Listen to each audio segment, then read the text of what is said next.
Hello ladies and gentlemen, and welcome. We are here with communication coach extraordinaire, Ms. Ayanti Philip. Ayanti, welcome. How are you doing today? I'm very well, thank you.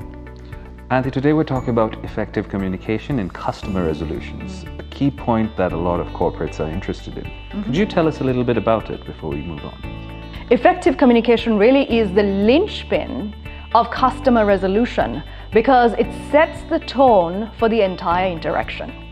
It's not just about solving a problem. It really is about making the customer feel valued, understanding the issue deeply, and giving solutions.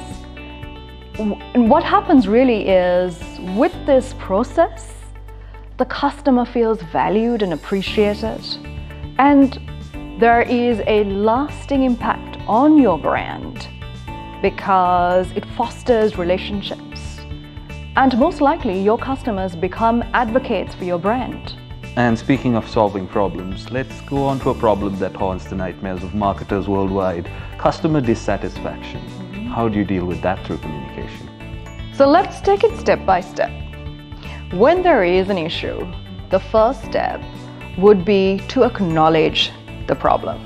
It's about acknowledging the concerns, empathizing with the situation, and thirdly, it's about expressing regret. And when we do these three steps, we do find that the customer feels valued. When this happens, the customer feels listened to, they feel heard, and this gives the opportunity for a positive, lasting relationship.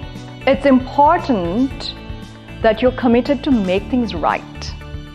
That's key.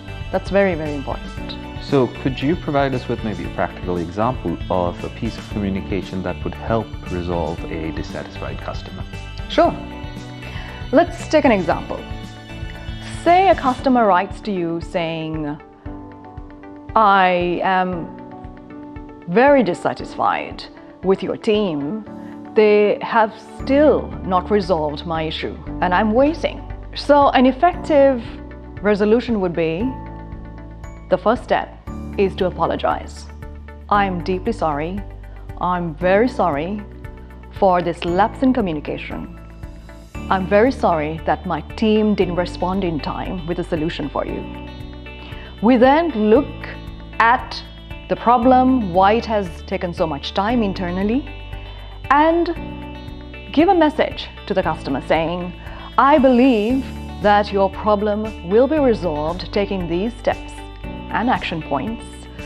Give a time frame and a deadline and say, we are committed to ensuring your problem is resolved. Please bear with us during this time and thank you for your patience.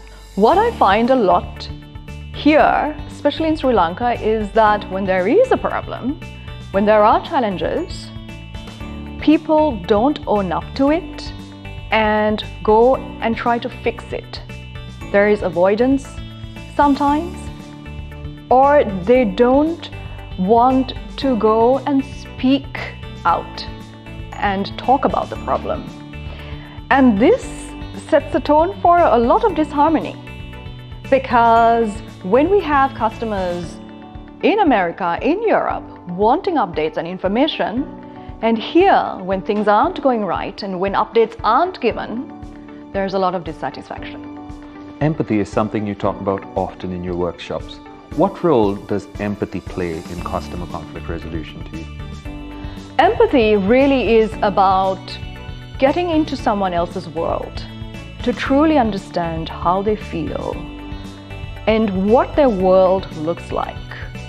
And from this, it's easier to communicate because we know what they're going through, we know what they're feeling. And when we speak or communicate with empathy, that's where lots of problems are resolved. When a customer feels that they are genuinely cared about, it could diffuse a lot of tension, and this opens up for a positive relationship. Customer dissatisfaction, unfortunately, is not something anyone can avoid. Like anything in life, I suppose, human error is inevitable. And If you're a company out there looking for someone to help you with your communication, to bridge those gaps between yourself and your customers, to maybe teach your juniors, your employees, how to communicate effectively, how to own up, how to show empathy, then do find Miss Ayanti Philip on your socials, on the internet, and her training programs, her